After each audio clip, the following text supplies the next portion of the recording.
আসসালামু আলাইকুম প্রিয় দর্শক, অন্য মঞ্চের আলাপচারিতায় আপনাদের সকলকে আমন্ত্রণ জানাচ্ছি। নমস্কার, আমি তরুণ ঘোষ। ভ্লাদিমির পুতিন এলেন ভারতে, মোদির সঙ্গে সাক্ষাৎ হলো, তার উষ্ণ অভ্যর্থনা সবাই দেখলেন, সবই চোখের সামনে ঘটেছে। আমি বলি না, চোখের সামনে অনেক কিছু ঘটে, অথচ আমরা ওভারলুক করে যাই। এবার যখন আমি বলে দেবো তখন আপনারা বুঝতে পারবেন সত্যিই তো এই ঘটনাগুলো আমার চোখের সামনে ঘটেছিল, ধরতে পারলাম না। আসলে এখানেই হচ্ছে বিশ্লেষণ। আপনি প্রথম থেকে দেখুন, পুতিন এলেন, বিমানবন্দরে তাকে রিসিভ করলেন কে? প্রধানমন্ত্রী নরেন্দ্র মোদী। তিনি পুরো একেবারে সে পুরনো বন্ধুর সঙ্গে দেখা করার জন্য যেমন গটগট করে হাঁটতে হাঁটতে হাঁটতে হাঁটতে নেমে এলেন, নেমে এসে একেবারে বুকে জড়িয়ে ধরলেন এবং পিঠ চাপড়ালেন। খুব কম রাষ্ট্রনেতার এরকম পিঠ চাপড়ান, বিশেষ করে পুতিন তো নন এক্সেপশনাল। পুতিন মিচকি হাসবেন, গম্ভীর থাকবেন, কিন্তু পিঠ চাপড়ানোর মতো ঘটনা কখনো দেখবেন না। এ তো গেল নাম্বার ওয়ান। নাম্বার টু, এইবার ধরুন গাড়ির সারি। ভারতবর্ষের কাছে কি লিমুজিন কম আছে? BMW কম আছে? বা মার্সিডিজের সংখ্যা কি কম আছে? হাজারে হাজারে মার্সিডিজ রয়েছে আমাদের সরকারের হাতে, সবই বুলেট প্রুফ। কিন্তু উনি চড়লেন কোথায়? একটা সাদা টয়োটা গাড়িতে।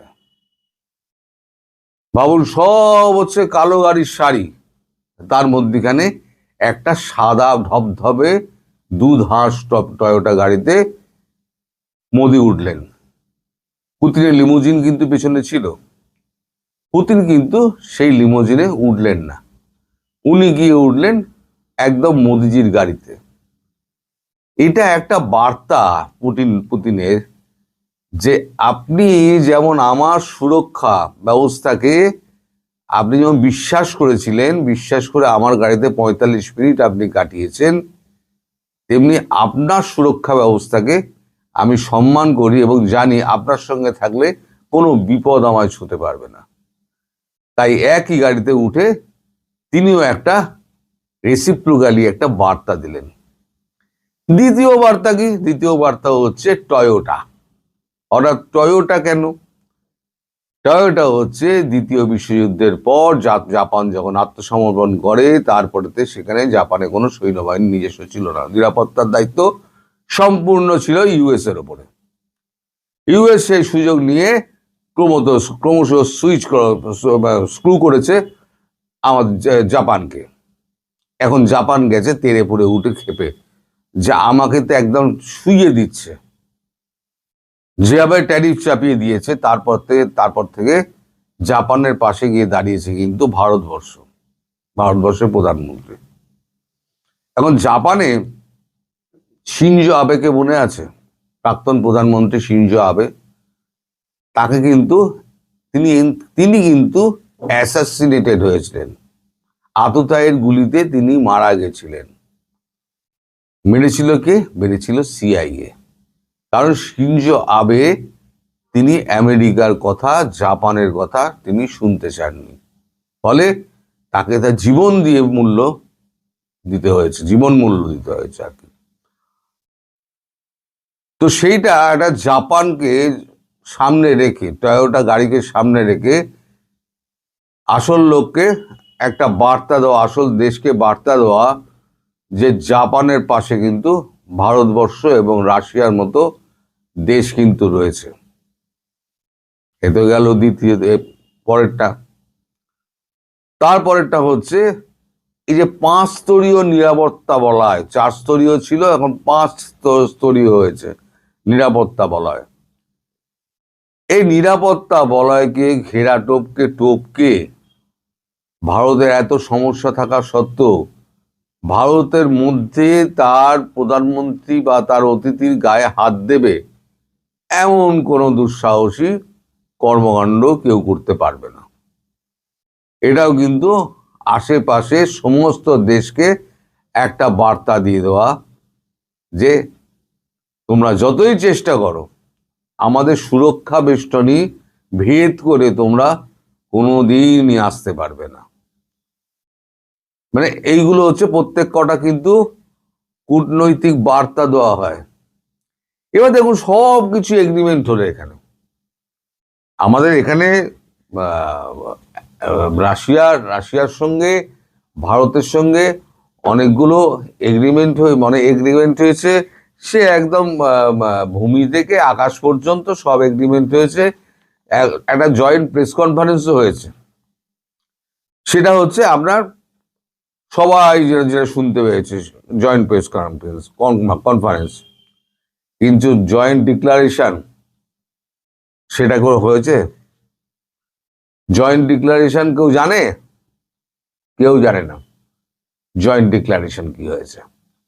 এই যে পুতিনের সঙ্গে আধা ক্যাবিনেট চলে এলেন, দেখলেন না আপনারা? সব পাশে সব দাঁড়িয়ে, আমি আগের ভিডিও দিয়েছি, পাশে সমস্ত সোভিয়েত রাশিয়া থেকে যে সমস্ত নেতা মন্ত্রীরা এসেছিলেন, ক্যাবিনেট মন্ত্রীরা এসেছিলেন, তাদেরকে পর পর মোদিজির সঙ্গে আলাপ করে দিলেন প্রেসিডেন্ট পুতিন। তারা গেলেন কোথায়? এই ক্যাবিনেট মন্ত্রীরা এসেছিলেন কি করতে? গেলেন কোথায়? যে যার আমাদের ভারতবর্ষের দপ্তরীয় মন্ত্রীগুলোর সঙ্গে সমস্ত বৈঠকে বসে গেছিলেন। এই 27 ঘন্টা, 37 ঘন্টার যে ভিজিটটা হলো, 37-38 ঘন্টার এই ভিজিটে যত এগ্রিমেন্ট করা ছিল সেই এগ্রিমেন্টগুলো কমপ্লিট হয়ে গিয়েছে, যেগুলো কিন্তু ওই জয়েন্ট স্টেটমেন্টে আসেনি। আর সমস্ত নন ডিসক্লোজার, আগের দিনে আমি বলে দিয়েছিলাম কাগজ পড়ে যে এগুলো কিন্তু ডিসক্লোজ করা হবে না। অর্থাৎ একটা বার্তা এইটা যে একদিন ভারতবর্ষকে দেখানো হতো যে রাশিয়া থেকে শুধু অস্ত্র কেনা হচ্ছে, রাশিয়া অস্ত্র বিক্রেতা। এখন রাশিয়া অস্ত্র বিক্রেতা নয়, রাশিয়া একটা স্বয়ংসম্পূর্ণ একটা দেশ, যে আমেরিকার মতো শক্তিকে চ্যালেঞ্জ জানাতে পারে। এবং ভারত এমন একটা শক্তি যে আমেরিকার সঙ্গে দাঁতে দাঁত চেপে লড়াই করতে পারে। দুই শক্তি যদি এক হয় তাহলে আমেরিকা বাহাদুরের কিন্তু ঘুম ছুটিয়ে দেবে। এই বার্তাগুলো কিন্তু কূটনৈতিক মহল মারফত, কূটনৈতিক মানে এই যে ব্যবহারগুলো, এইগুলোতে কিন্তু বুঝিয়ে দেওয়া হয়। সেটা যারা বোঝে, কূটনীতি বিশ্লেষণ যারা, আগের দিন বলেছিলেন না, কূটনীতি সম্পর্কে যারা আছে, যারা মাপজোক করে, তাদের একটা আলাদা ডেস্ক আছে। তারা প্রত্যেকটা জিনিস ফলো করে যে কি হচ্ছে, কিভাবে গলায় লাগলো, কতটা জোরে হস্ত করমর্দন হলো, কে কার পিঠ চাপড়ালো, কে কার দিকে যেয়ে কতটা হাসলো, কে কার দিকে টেরা চোখে চাইলো, কে কাউকে উপেক্ষা করে গেল, সব কিন্তু নোট করা হয়, তারও হিসেব করা হয়। এখানে কিন্তু আমেরিকার কোনো কথা বলা হয়নি। উল্টে রাশিয়ার প্রেসিডেন্ট তিনি জয়েন্ট প্রেস কনফারেন্সে এমন একটা বোমা ছেড়ে দিলেন, তাতে কিন্তু যার লাগার কিন্তু তার গায়ে কিন্তু লেগে গেছে যে আমরা ভারতবর্ষকে তেল সাপ্লাই করেছি এবং ভবিষ্যতেও সমপরিমাণ তেল আমরা সাপ্লাই করে যাব। অর্থাৎ যিনি বলছিলেন যে ভারতবর্ষ অলরেডি তেল সরবরাহ কমিয়ে দিয়েছে, তেল আমদানি কমিয়ে দিয়েছে, তাকে একটা সূক্ষ্ম বার্তা পৌঁছে দেওয়া হলো যে তুমি যতই বাগাড়ম্বর করো না কেন, যারা বেশি বকবক করে তাদের বলে বাগাড়ম্বর, তা তুমি যতই বাগাড়ম্বর করো না কেন, আমরা আমাদের মতো কাজ করে যাচ্ছি, তোমাকে আমরা থরি পাত্তা দিই, ঘন্টা পাত্তা দিই, তোমার কোনো দাম নেই। আর আমরা করছি পুরো রুপিয়া আর ভারতীয় টাকা আর রাশিয়ান রুবেলে। এবং চোখের আড়ালে যেটা হলো সেটা হচ্ছে ব্রিক্সের ওই গাঁথুনিটা হলো, যেটা হচ্ছে ভিত যাকে বলা হয়, ভিতটা গাঁথা হলো, যেটা আমি বলছিলাম। এই বছর ডিসেম্বর পেরোলে পরে জানুয়ারি যখন পড়বে 2026, সেই অক্টোবরে কি সেপ্টেম্বরে ব্রিক্সের এখানে ভারতবর্ষে একটা হবে, সম্মেলন হবে। সেখানে সভাপতিত্ব করবে হচ্ছে ভারত এবং সভাপতি হবেন নরেন্দ্র মোদী। আমি আর একটা বলেছিলাম আমাদের কমানো হচ্ছে, টাকার ভ্যালুয়েশন কমানো হচ্ছে, দেখে যে 90-এ পৌঁছে গেছে। এটা খুব তাড়াতাড়ি 100-তে পৌঁছে যাবে, মানে $1 কিনতে গেলে 100 টাকা আমাদের খরচা করা হবে। দুনিয়ার লোক ভাববে আরে ভারতবর্ষ তো গেল, যদি যেতেই হতো মানে যেতই, তাহলে এই ট্যারিফের গুঁতো হয়ে, হ্যাঁ, আমার অনেকে বলেছিল যে কাঁচা লঙ্কা পচে যাচ্ছে, পেঁয়াজ পচে যাচ্ছে, খাদ্য পচে যাচ্ছে, ভারতবর্ষ সাপ্লাই করতে পারছে না, তাদের অর্থনীতি 12টা বেজে গেছে। অথচ জিডিপি 8.2% হয়ে গেল বেড়ে। কি করে সম্ভব? সারা পৃথিবীর অর্থনীতি দমে যাচ্ছে, ভারতবর্ষ উঠে যাচ্ছে। কারণ ভারতবর্ষে ইন্টারনাল কনজামশন আছে রে ভাই, তা কারণ দেশে এত ইন্টারনাল কনজামশন নেই।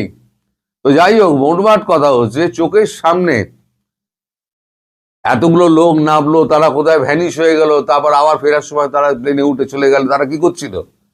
এখানে আঙুর খেতে এসেছিল, কলা খেতে এসেছিল, ফল খেতে এসেছিল? আসেনি। তারা যে যার মতো কাজ করেছে। এবার পরে পরে এক এক করে জানতে পারবেন যে এই মহাকাশ থেকে আরম্ভ করে অস্ত্র পর্যন্ত এই চুক্তিগুলো হয়েছে। এখন কোনোটাই বলা হবে না। তার মানে রাশিয়া এখন আর কেবল অস্ত্র বিক্রেতা নয়, রাশিয়া এমন একটা দেশ যার হাতে সমস্ত কিছু রয়েছে। এবং আলাস্কার বৈঠকে যে সমাধানগুলো হয়নি, সেই সমাধানগুলোর সূত্রগুলো, সেগুলো ভারতবর্ষ এই সমাধান সূত্র বার করে দিয়েছে। এবং আলাস্কার বৈঠকে যে সমাধানগুলো হয়নি, যেটা এই বৈঠকে কি করে হলো, সেটা আমি পরে একটা ভিডিওতে বলবো। যেটা আজকের ভিডিওতে বললে পরে এই ভিডিওটা লম্বা হয়ে যাবে, আপনাদের ধৈর্যচ্যুতি ঘটবে। তাই এই ভিডিও আর লম্বা করলাম না, শুধু আপনাদের বুঝিয়ে দিলাম কূটনীতি এইভাবেই হয়। আর শেখ হাসিনার বৈঠকটা নিয়ে অনেক কথাবার্তা চলছে। ভারতবর্ষেরই কিছু সাংবাদিক আছেন যারা বলছেন যে এটা হয়নি। এটা ঠিক লিস্টের মধ্যে ছিল না। নির্বাচিত একজন প্রধানমন্ত্রী, তার সঙ্গে দেখা করবেন, সেটা লিস্টে থাকবে না, খুব স্বাভাবিকভাবেই থাকবে না। আপনার বুদ্ধি কি বলে? স্বাভাবিকভাবে থাকবে না, আনলিস্টেড থাকবে। কিন্তু কালকে দেখা হয়েছে এবং কথা হয়েছে, সঙ্গে ছিলেন সঙ্গে কথা হয়েছে রাজনাথ সিং এর। কি কথা হয়েছে না হয়েছে সেই খবর এখনো আমার কাছে এসে পৌঁছায়নি, তাই ওই নিয়ে আমি পরে ভিডিও করব। আজকে এখানে শেষ করছি। সবাই ভালো থাকবেন, সুস্থ থাকবেন, সাবধানে থাকবেন। নমস্কার।